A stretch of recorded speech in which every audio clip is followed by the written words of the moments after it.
votre reflet d'ici vous présente le point de vue de Gaëtan Lelièvre, un regard un peu plus détaillé sur l'actualité régionale, nationale et internationale. Cette semaine, Marc Hébert discute avec Gaëtan Lelièvre de la retraite au Québec, les syndicats et le gouvernement, ainsi que sur la nouvelle agence de santé. Nous l'écoutons. Bonjour Gaëtan, comment vas-tu? Bonjour Marc, ça va très bien, merci. Toi aussi? Oui, très bien. Merci beaucoup encore d'être avec nous et puis de nous éclaircir un peu sur certains sujets politiques. Je voudrais ouvrir sur d'habitude, on s'en va pas trop dans le volet international, mais là, il y a quand même avec ce qui se passe en France concernant toutes les grèves qu'il y a suite à la nouvelle réforme des retraites, au fait, qui a été comme, je vais le mettre entre guillemets, imposée parce qu'il n'y a pas eu de référendum. Je pense qu'il y a une grande colère qui est due aussi due à ça auprès des Français. Avec cette nouvelle réforme des retraites, il y a eu comme un pré-débat qui a été fait, mais ça n'a pas forcément découlé vers un référendum et une décision par le peuple. Est-ce que au Québec, on pourrait en venir à ce genre de situation? Est-ce que la retraite doit être requestionnée aussi également? J'imagine qu'on va tous en venir là, parce que tu me nommais tout à l'heure que on est là dans la crise de la main-d'œuvre. Alors, quelle direction on pourrait prendre peut-être pour éviter d'aller vers le mécontentement, mais aussi peut-être quel type de réflexion on pourrait avoir là-dessus? Oui, très bonne question. D'ailleurs, cette semaine, je prenais un reportage à TV5 où on précisait que le Danemark a déjà adopté un calendrier qui fait en sorte qu'au Danemark, à chaque 5 ans, on repousse l'âge de la retraite obligatoire. Et on est rendu à un échéancier, je crois que c'est en 2035, ce sera 70 ans au Danemark. Donc, ça nous donne une idée, là. La France, présentement, envisage de reporter de 62 à 64 ans. Au Québec, on peut dire que l'âge de la retraite est approximativement 65 ans pour ce qui est d'avoir le régime fédéral de pension. Mais on peut prendre notre retraite, si on a travaillé, par exemple, pour la fonction publique, on peut prendre la retraite généralement dans une formule où on a 55 ans d'âge et 30 ans de service. Là, ça peut jouer 50 ans, 35 ans, ça peut jouer là-dedans. Donc, on a vu dans le passé des gens au Québec prendre leur retraite à 55 ans. Et je me souviens, dans les années fin 80, début 90, même il y a eu des incitatifs pour amener les gens de la santé, de l'éducation à prendre leur retraite avec un âge de 50 ans et 30 ans d'expérience. Donc, la formule était 50-80. C'était quand même là relativement jeune, là, 50 ans pour prendre sa pleine retraite. Donc, aujourd'hui, avec le vieillissement de la population, on doit questionner, selon moi, cet âge de la retraite-là. Puis, le phénomène du vieillissement de la population, on a une espérance de vie qui dépasse les 80 ans, alors qu'il y a une trentaine d'années, on parlait de début 70 ans comme espérance de vie, donc un gain énorme. Il faut en tenir compte.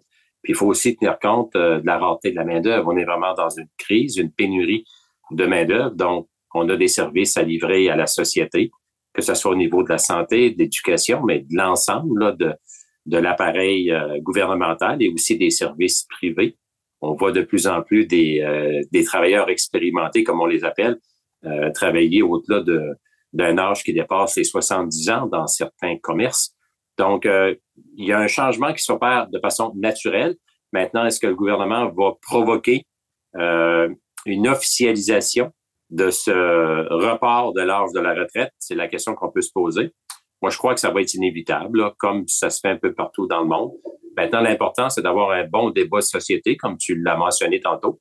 C'est d'amener le débat sur la table de façon transparente, amener tous les acteurs au rendez-vous pour pouvoir s'exprimer, puis qu'il y ait un processus transparent qui soit mis en place. Et finalement, je crois que ce qui revient au gouvernement de décider, mais après une véritable consultation de l'ensemble des partenaires et de la population. C'est quand même une décision importante là, de fixer l'âge de la retraite obligatoire. Oui, parce qu'il faut quand même se projeter dans l'avenir, dans le sens où il faut quand même analyser qu'est-ce qui se passe si on continue sur cette lancée, s'il y a un manque de main-d'œuvre. Il faut que j'imagine que dans le débat, les gens soient informés sur la réalité de si on fait pas ça, c'est fort possible qu'il y ait la crise soit encore plus importante. Absolument, il y a des conséquences. Il y a des conséquences, puis on le voit. Donc, que ce soit au niveau des services essentiels comme la santé, On le voit, la pénurie de main-d'œuvre dans le domaine de la santé, ça nous frappe en pleine face. On le voit, puis le gouvernement le dit ouvertement, ce n'est plus une question de budget, c'est une question de ressources humaines. Donc, la solution aujourd'hui, bon, on est en différé probablement quand tu vas passer notre entrevue, mais aujourd'hui, c'est la journée d'adoption du budget du gouvernement du Québec. Puis un des grands débats, c'est est-ce qu'on devrait donner des baisses d'impôts, comme l'avait promis lors de sa campagne le gouvernement de la CAQ, ou est-ce qu'on devrait investir plus d'argent dans les services publics, notamment la santé et l'éducation? C'est une grosse question. On réglera pas ça aujourd'hui, mais moi, je pense que ce qui est important de constater, c'est que ce n'est pas seulement une question de budget, c'est une question d'absence de ressources compétentes et suffisantes pour répondre aux besoins dans la santé et dans l'éducation. Donc, même si on mettait plus d'argent, c'est prouvé, c'est démontré. Il y a des budgets qui sont inutilisés dans le réseau de la santé et de l'éducation parce qu'il n'y a pas de personne pour prendre les postes. Donc, ça va au-delà de l'aspect financier et budgétaire. Donc, il faut que la réflexion se fasse de façon globale puis de façon complète, puis qu'on se pose des questions. Si on a, malgré des budgets suffisants, si on trouve pas le moyen de combler les postes dans des secteurs aussi importants que la santé et l'éducation, ben il faut peut-être revoir nos priorités. Est-ce qu'on a des choix à faire? Est-ce qu'on est prêt à enlever des gens ailleurs dans la fonction publique pour les transférer dans la santé? Est-ce qu'on est prêt à modifier notre service de santé? On parle du privé. Est-ce que c'est la solution? Moi, je suis pas convaincu, mais je pense qu'il faut tout évaluer, les solutions sur la table. Puis l'important, c'est, comme on le disait tantôt, c'est de faire un débat transparent, éclairé. Si les gens comprennent bien les enjeux, si c'est bien expliqué, je pense qu'ils vont être mieux placés pour accepter des décisions souvent difficiles, mais essentielles. Alors, quand on parle de grève, parce que ce qui se passe beaucoup en France, c'est beaucoup déclenché par les syndicats. Puis effectivement, souvent les débats, on peut commencer aussi à parler, en tout cas avec les syndicats. Je sais qu'au Québec, je sais pas, là il y a un appel du gouvernement du Québec pour justement avoir un forum, si je me trompe pas. Est-ce que tu pourrais nous en dire un peu plus avec les syndicats? Oui, ça fait quand même un bon bout. Ça fait quelques mois que le gouvernement a amené cette avenue possible de, je dirais, processus de consultation et de négociation jusqu'à un certain point avec les syndicats. C'est la ministre responsable du Conseil du Trésor, Sonia Lebel, qui a amené cette alternative-là. C'est supporté par le premier ministre Legault.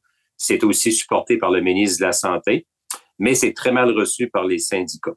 Hein, ça a fait la manchette il y a peut-être 4 à 5 semaines, là, un mois et demi. Le temps va vite. Donc là, c'est un peu un sujet qu'on n'entend plus parler parce que ça n'a pas levé, mais il reste que la question est très pertinente. Est-ce qu'on est dû pour mettre en place un forum ou des forums ou d'autres formes d'assises pour asseoir justement les syndicats, le gouvernement, mais je dirais plus large que ça, moi. Dans l'optique de ce qu'on disait tantôt, je pense qu'on est arrivé à un point où on doit questionner certaines facettes du fonctionnement de l'appareil gouvernemental. Et quand on est rendu, là, quitte à me répéter, quand on est rendu à dire qu'on ne peut pas engager les sommes prévues dans les budgets pour voir les postes vacants dans la fonction publique, on a un réel problème. Donc, il faut imaginer des solutions nouvelles. Et moi, je suis de ceux qui pensent que ce n'est pas juste une question budgétaire. On a mis beaucoup d'argent dans les services publics dans les dernières décennies. Juste au niveau de la santé, il y a plus de 50% du budget du gouvernement du Québec qui va juste dans la santé. Donc, on parle d'au-delà de 50 milliards sur un budget à peu près de un peu plus de 100 milliards au Québec qui va dans la santé. Il y a des budgets suffisants, mais on peut pas combler les postes parce qu'il n'y a pas de preneurs. Donc, c'est plus une question strictement monétaire, budgétaire. Et la situation est beaucoup plus complexe. Elle commande une réflexion beaucoup plus globale. Puis, il faut trouver des solutions qui vont être novatrices. Tu sais, il y a un principe qui dit, en prenant les mêmes ingrédients puis en suivant la même recette, il y a des bonnes chances que tu as le même résultat. Hein? C'est comme ça un peu. Là, quelque part, je pense qu'il faut sortir des paradigmes classiques, conventionnels, puis de penser que par une pensée magique, d'ajouter de l'argent dans la fonction publique québécoise, qu'on va tout régler, pour moi, c'est faire fausse route. Donc, on est rendu à un point où il faut vraiment prendre fait et état de la situation actuelle. Puis il faut que chacun mette de l'eau dans son bain, autant du côté gouvernemental, autant du côté syndical, autant du côté des usagers. C'est clair qu'on ne peut pas continuer à penser que le système actuel va fonctionner un jour à sa pleine mesure. Selon moi, le système a atteint ses limites et on doit le repenser. Puis pour ça, peut-être que la formule proposée par le gouvernement qui consiste en des forums peut-être pertinentes, selon moi, il y a peut-être une ratée dans l'approche du gouvernement, c'est le moment. Le momentum n'est pas bon parce que les syndicats sont en train de préparer leurs négociations pour le renouvellement des nouvelles conventions collectives. Fait que c'est certain que quand tu arrives avec une proposition de revoir globalement l'ensemble du système, alors que, faut pas se le cacher, une grande partie des préoccupations syndicales sont souvent les avantages à leurs membres. C'est normal. Ils ont pour mission de défendre leurs membres, pas de défendre nécessairement la société au complet, même s'ils sont sensibles aux besoins de la société, j'en doute pas, mais on est dans un mauvais momentum. Donc, l'idée du gouvernement est peut-être très bonne, sauf que je pense qu'il faut qu'elle soit peaufinée. Elle a été amenée de façon un peu improvisée et surtout au mauvais moment. C'est peut-être quelques années passées qu'on aurait dû amener une proposition comme ça. C'est sûr qu'il y a eu la pandémie. Elle a le dos large. On dit, bon, le gouvernement n'a pas pu s'occuper de beaucoup de dossiers à cause de la pandémie. Bon, la pandémie, espérons, semble être derrière nous. Le gouvernement devrait peut-être régler certaines choses dans la fonction publique, les conditions de travail, et peut-être que par la suite, les syndicats seront mieux disposés pour venir s'asseoir à une table de discussion, de réflexion, mais pas juste syndicats, gouvernement. Moi, je pense qu'il faut que l'ensemble des acteurs de la société soient invités à ce rendez-vous-là. Quand on parle de revoir l'ensemble de la fonction publique, la santé, l'éducation, les services publics, ça déborde, selon moi, de strictement l'appareil gouvernemental conventionnel et des syndicats. Il faut associer d'autres représentants de la société civile à cet important rendez-vous.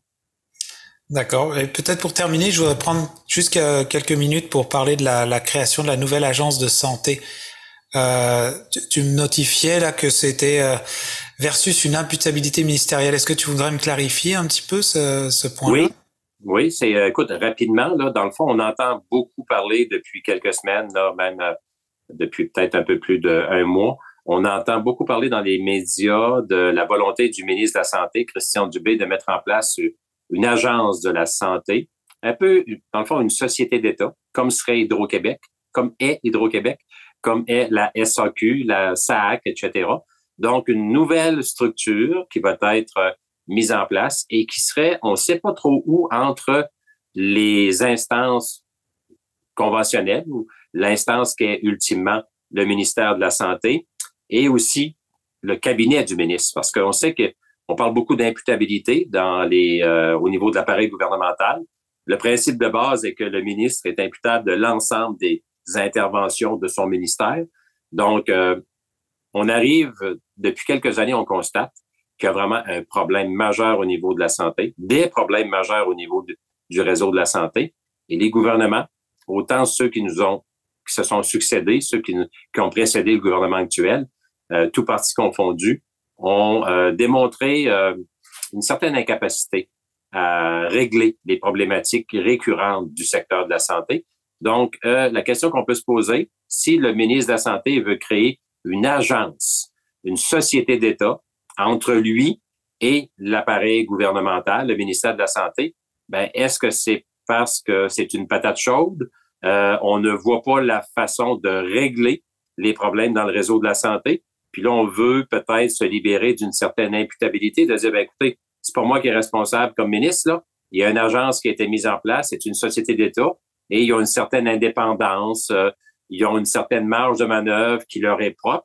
Puis c'est pas le ministre qui est imputable de cette nouvelle instance-là. C'est ce qu'on entend beaucoup dans les chroniqueurs politiques, de la part des différents analystes. La décision va être prise très prochainement. On va pouvoir voir les modalités de ça. Mais au-delà de la question, est-ce que le ministre serait imputable plus ou moins advenant la mise en place de cette future instance-là? La question qu'on peut se poser, qui est encore plus préoccupante, c'est est-ce que c'est un constat d'échec à l'effet que l'ensemble des gouvernements qui se sont succédés et l'actuel gouvernement arrivent à la conclusion que finalement, ils ne peuvent pas résoudre les problèmes de santé, que ce soit l'accès à un médecin de famille, que ce soit les temps d'urgence dans les hôpitaux, que ce soit les listes d'attente pour des chirurgies. Mais malheureusement, ça fait trop longtemps qu'on entend parler. Puis là, on veut transférer ces responsabilités-là à une nouvelle instance, alors que les ministres, les différents ministres qui se sont remplacés dans les dernières années n'ont pas réussi vraiment à régler ça. Donc, moi, je crois que il faut se questionner, est-ce que c'est un peu une forme de constat d'échec de la machine politique face au monstre, hein, qui est le système de santé au Québec. Donc, ça, c'est un dossier qui va être très important. Est-ce qu'il y aurait du sens, que je comprends un petit peu comment ça marche, que je me dis que si à chaque gouvernement, je schématise un peu, mais chacun décide de faire sa réforme et puis changer les choses à sa façon, versus une agence parallèle qui ne changerait pas en fonction à fur et à mesure que les gouvernements se passent l'un après l'autre. Est-ce que ça serait un peu ça? En théorie, tu as raison. Ton analyse est bonne. En théorie, quand on met en place une société d'État, c'est pour dépolitiser. C'est pour, en théorie, je dis bien en théorie, enlever du pouvoir aux ministres, diminuer le power trip de chaque gouvernement de faire sa propre réforme, laisser ses traces. Mais malheureusement, dans le réseau de la santé, il n'y a pas eu beaucoup de réformes du réseau de la santé qui sont avérées positives ou efficaces. Donc, de là, ma préoccupation, est-ce que c'est d'admettre que c'est un constat d'échec, puis finalement, on passe le ballon à quelqu'un d'autre. Puis aussi, ce qu'il faut pas oublier, quand je disais en théorie, ça pourrait être perçu comme une façon de dépolitiser le réseau de la santé, mais il faut pas se le cacher, là. Toutes les sociétés d'État, là, ils relèvent directement ou indirectement d'un ministre. On l'a vu d'ailleurs avec Hydro-Québec et le ministre Fitzgibbon dans les derniers mois, tout le débat entre l'ex-PDG d'Hydro-Québec et le ministre Fitzgibbon. Finalement, il y a eu une partie de bras de fer, puis par hasard, la PDG quitte ses fonctions et le ministre, lui, demeure en place et garde le cap vers sa vision, hein, qui lui est propre, donc à sa façon.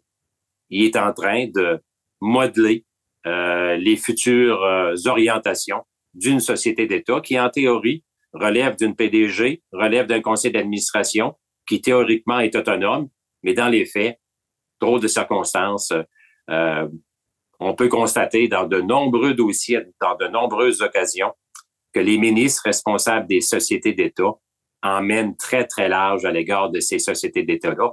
Donc, même si on crée une agence de la santé au Québec, moi, mon petit doigt me dit que quand il y aura des décisions importantes à prendre au niveau de cette nouvelle instance-là, il y a des bonnes chances qu'il y ait des coups de fil qui se donnent du cabinet du ministre vers cette instance-là, et finalement, le ministre concerné va mettre son grain de sel. OK. Bon, en tout cas, merci pour ces éclaircissements. On va être attentif au budget qui va sortir aujourd'hui, et peut-être pour qu'on se prenne un petit moment plus tard pour analyser ce qu'il en est sorti. Je te remercie beaucoup, en tout cas, pour ton temps, Gaëtan. Merci, ça m'a fait plaisir. Revoyez tous nos reportages sur notre site Internet. Le restaurant Côte d'Or de Grande-Rivière, là où le plaisir de bien manger rencontre la qualité d'un service courtois. Le restaurant Côte d'Or de Grande-Rivière vous propose ses classiques qui ont su faire sa réputation au fil des ans. De son fameux poulet en passant par sa poutine légendaire et sa pizza gourmande, font du restaurant Le Côte d'Or un incontournable en Gaspésie. Nous offrons la livraison sur tout le territoire. Consultez notre page Facebook pour les heures d'ouverture.